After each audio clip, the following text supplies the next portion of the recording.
Bwino wuno ku ngeri Susan Makula gye yeddizaamu amaka ga Teddy Bugingo. ene Newspack Channel kiriza tubere ng'ate tugakuwanga bwe tugafuna. Tutandise n'amaka ga Pastor Rosias Bugingo kw'ossa ne Susan Makula. Munnange Susan Makula tebamuli bulungi, bazzeemu okuba nti no bamutabukira. Bwino wuno aleeteddwa ku ngeri gye yeddizaamu amaka ga Teddy Bugingo. Okitegeera nno omukwano ani abireese ye Uncle Bini akatambi kaka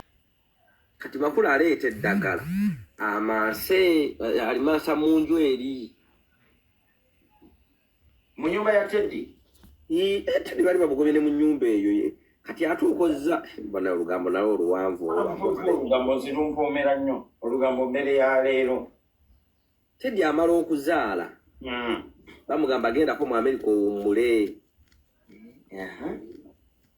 Teddy amaze okugategeera nti bamugoba wano yakatandise okususpectinga nti Makula bezina kati bamamuga agenda mu America owummule Makula akomenga Makula yali mu nju nga Teddy bamugulidde namayumba kati wali Makula mbu gye bagenda omuteeka mu nyumba ye awummulire eyo ebisaidize waliyo ne Joma estate kati gye bazimbira Makula naye ennyumba yali yagenda kuba ya Teddy Wazimyo nyumba ndo bagenda zimbo nyumba ndo mbu Teddy abeere eyo Makula ye design ye kitembe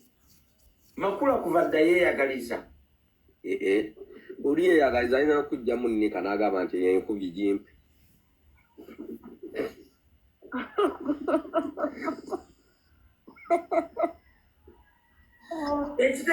ekitegeeza Makula buli alabanga Teddy nga yeeguma obulamu bwa Teddy ng'alabira ddala ye alina okubeera waawo yagambako ennyumba ya Teddy gye nina okubeeramu ku leediyo Jesus is Lord. You don't know before. awo kale sanga bwe tubogerako balooza tufuna content tunyumya nseeterere nseyina okutereera nseyina okutereera busewo Mr. Bean ng'omanya abantu bewayamba omanya abantu bewaweesa emisaala Mr. Bean did very very good yes abantu abali bayisamu abakozi amaaso batandika emisala bagyongeza Mr. Bean you did very good, you are a very nice person. Makula yaleetanga eddogo ne Mukama Katonda omukyala bannanga ali lubuto muleme kuba nti nate mu stressinga ku ssaawa zino mbu Susan Makula yaleetanga eddogo katukuwa akatambi kano kati gwe ng'agenda akwata eddagala agenda alimansimansi bagobette omukazi musajja ali yamuwunika dda kati ng'oli agenda mu America yagaana yagaana embeera netandika ottabuka omusajja n'aliko sulangayo bitole nga bw'asule wa Makula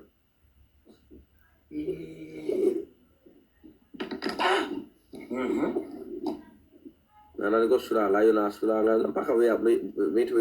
ebintu byagenda okuvaayo ebyo byonna nga ono yagira dda yavaayo dda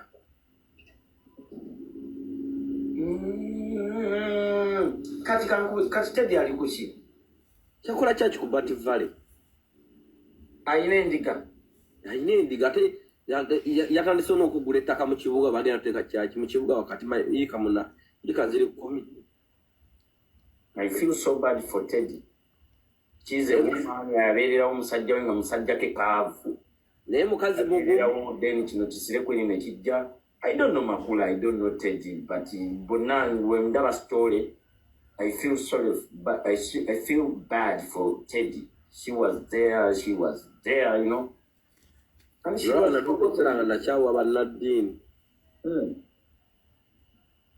forgotten just like that. Kati mukazi wa Pastor Kayanja, Jessica, akwatagana atya ne Teddy. Wakati gwobimanyi, you know the church industry, you know. Kati olabanga abakyala basumba abo olina kulekera mukyala munno musu kubanga n'enkya kituuka ewuwo fera olaba tulina mu Luganda tulina ekigambo ekigamba nti nno linda buke nga gwe buluma si wuwo oba n'abiwulira tunaabiwulira nga ekisolo kye kirya wuwo ono asupportinga busupportinzi munne because amanyi n'ekisolo mutuuka kwe nga mukyala musumba bukulu kuba bakimanyi ekiguddewo olina ewange kisoboka. Alien Skin yali mu maziga kawedde mudda oluvannyuma lwa Hotel Africana okutegeeza nga bwetagenda kusobola akuba nti n'ekivulu kye ekibeerayo. Bano ne bawa ensonga nga bagamba nti wayinza okubeerawo okubba ebintu ate n'ennamba eyinza okuyitirira obungi nga bannaffe aba Africana ate basobola kuba nti no bakontrolinga abantu abo. Kaakati no Alien Skin yagenze ku mutimbagano gwe n'abeera nga ate ateekayo obubaka obwo nti bagenda kubeera nga banoonya ekifo ekirala balabe kye bana babafunye bajja kubeera nga ate bakitutegeeza nga bw'oli mu kulaba screenshot eyo. Kaakati nno ye Wiza abiganye agambye muli mu bubadi bammwe obwo bubadi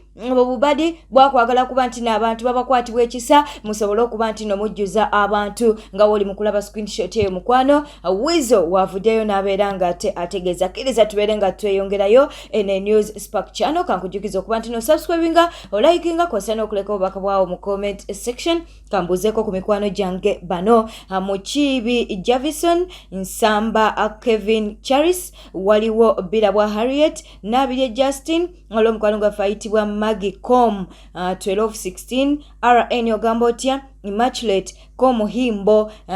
tulina mukwano gwaffe ayitibwa Nankuke Esther Olivia Nalubega Dohamada tulina mukwano gwaffe ayitibwa MS oba Miss Jane ate ne tubeera ne mukwano gwaffe ayitibwa Nagayi Shirat. Abala tugenda kubeera nga tubakoonako maaso awo kkiriza tubeere nga ate tweyongerayo. Mbusaawa yonna twandiraba Dr. Jose Chameleone ng'akomyewo mu ggwanga lyattu Uganda olw'ensonga nti eyamutwala okumujjanjaba twogera ku Juliet Zawedde bw'amufugiriza nnyo ate ekikula kya Jose Chameleone tayagala kumufuga okitegeera. Kati nno mbusaawa yonna ajja kubeera nga akomawo mu ggwanga lyattu Uganda akoyo okumufuga ke bamujjanjabyeko kamala. Binani yabyogedde Jenkins yavuddeyo n'abeera nga ate abyogera mu Talk and Talk show. 7 days from today omulwadde tuli naye ani Kamili agenda okujanjabibwa lero lwa mukaaga yakususe mangu agenda kubaba Saturday jja tugenda kuba naye mu Uganda. Embeera si nnungi waggulu awo twabadde tubala nti omujjanjabi soko tuwe bwino omanyi ku tiketi ate yagyesaliza yagambye I'm tired, I want to be in control. I want to be in control. Nkoye. Ekimala kimala. Omulwadde abadde afugwa bubi. Nze statement nawulidde ku CCTV camera bibampadde. Na munyivu na paki ebintu bya everyone. Ngende bino bye mwankolera bali basobbi nkolera bangi abali basobbikola. Basobbikola.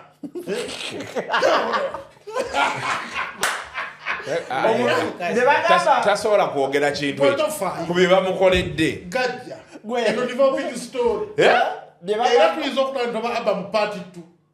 ng'akomyewo nze badde kino kigula luggi ng'akomyewo okukola ki abba era kufukumula enfukumula ye mimbizi munyiivu ayina ebyamunyinzizza ate kyembadde simanyi nti envujirire badde ejja paka kubajjanjabi beeno bisatu pa wiiki layira bisatu Sandra Teta bisatu Mama Prosi wiki bisatu Mr. Gerard bwino mungi obadde okimanyiiko ekyo kati nze nkubuli it is news kubanga omulwadde ku Wednesday Thursday ekiro twanyumyamu n'omulwadde wamubuuza yagenda mu ddwaliro okukola sikaani gyalina okukola ku lwokusatu yaŋŋamba yalina okugenda naye n'akola ensobi bamugamba you should come on an empty stomach nasooka alya n'anywayo oba kacaayi or something teyagenda teyagenda because yali akoze eki ekitegeeza information woli mutuufu mu CCTV camera yagambye nakino ginga nkiraba nakimanya sagenda nzija kudda waffe ekimala kirala ng'ate bafudde gy'abadde ayolekera bafudde kirabika amanyi kyamanyi kyova olaba era kigato yanga nti olaba afudde ava ettaki ng'ajja wano walaba zze yadda buziwa Kampala era mu nnaku 7 ali Kyaddondo olumala okuba luta yali agala kuba ani yali agenda okuba Valentine London Misaki bwamala okuba Misaki London Uganda agenda London bwe nawulidde yesaza akajege naye yali agala genda ne gundi ne Abba Makas sponsor naga sikyateekamu tiketi ngalo ezo zimala kimala developing story Katugendeko mu kibozibozi ekibozibozi kya leero kyo kisesa Rama mumutegeera ddala bulungi owa TikTok alina omuwala era owa TikTok oba omukyalo wa TikTok abeera nga waata amatooke oyo bambi omuwala aliko obulemo kaakati nno bano beeguddeko ku TikTok live okitegeera Rama n'abaako bye yabuuzizza omuwala ono oba omukyalo ono ate n'omukyala munange nga omukyala yabadde ize nnyo teyataddewo kibeerabeera kale tubeere nga tetunyumirwa ekibozibozi kino mukama wange osobola owalampa obuliri buliri mbuwalampa ate osobola okutuula ku ttoyi eno gye bafulasinga nga togudde munda ate nkozesa kyenkozesa era ngituulako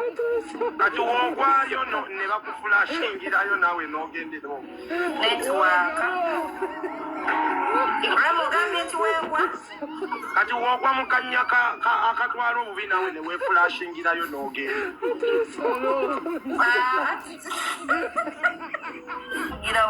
Rama wangi bannange ogamba otya ndi bulungi mukwano naye byaddala onkuba I want to fall in love with you bannange tufumbirwa edde embaga yadde ogenda proposinga ddi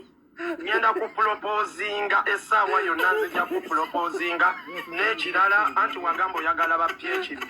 naye abalema mwepanka toyina mukono oyagala wa PhD anti buli lunaku owaata ensawo y'amatooke amatooke g'owaata buli lunaku gabanga gaaki leero n'owaata neera n'owaata toli muyeekera ggwe owagamba omuno guno sigumalaawo kubanga kumumpi bw'olina tosaalya munywe gw'amatooke naye buli lunaku owaata ensawo y'amatooke ate ola ne mukazi gwe oli mulema ebyaddala oli mulema bulema oba bukadibu kubanze mukazi gwe nkweraliikirira tolina kuneraliikirira kakusala olina olugalo lumu nenze n'ow'ekibatu akambe kasobola okunsala naye gwe owakagala akamu bwekati experience olaba wabako ettooke ono muyeekera yennyini olaba wabako ettooke lengera akagalo kalaga kanafu naye kasitula ettooke allahu akbar Ewarita kagwa munange si birungi bamusabudde ani amusabudde Robin yavuddeyo n'abeera nga ate amusabula ono yagenze n'abeera nga yekomentingisa ejjukira ka video ke twakuwanga Robin munange ali mu kunnyonnyola nga abantu abamu mugamba nti obutono bwe tebunyuma simanya si bulungi n'abaako byannyonnyola abaaliko akatambi ako twakabawa kaakati no munange Rita kagwa nga agenda ateekayo mu comment section byoli mu kulabaawo bye yataddeyo Robin yasabudde Rita kagwa akatambi ke kano zombi nze ndowooza olina ebizibu ebikumala omanyi ono twamukazaako lya zombi ku Snapchat tetukyayogera linnya lye tumuyita zombi naye nga zombi intaneti ekuleetedde ebizibu byereere nzijukira wali ku Snapchat olina omukyala gwe wawalampa n'omuvuma nga ali lubuto wagenda ofuna olubuto olulwo n'ozaala abaana baabo babiri nga teboogera paka kati abaana balina emyaka 5 teboogera unfortunately zombi wambi friending nga ngoyagala mbere mukwano gwo zombi nenzala omwana gwe bayita Rochelle naawe n'omutuuma Rochelle owuwo zombi n'ogenda ettake n'okola sajale zombi osobola okulabika nga nze gwe bayita skini zombi ne bigaana zombi nze ndowooza olina ebizibu ebikumala kubanga zombi n'omudayijeri essaawa yonna akulekawo kubanga bambi ne sajale teyakola Shamim Malende munange naye ekisanja kino tekimugendedde bulungi oba tekimunyumidde olw'ensonga nti no alwala ye mubaka kati omukyala ndowooza akyasinze okubeera ku ndiri twali tuyina Nambooze banne Nambooze yalwala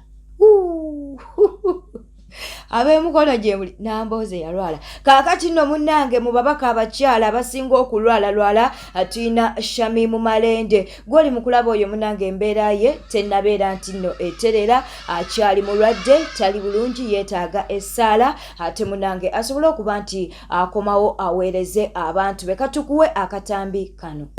oyo mumanyi bulungi nnyo tuli ffenna tuyinza obutalabika naye mu mutima tuli ffenna tusibe Katonda akusuuse tukomewo ate tutambule Amina. Akyagala?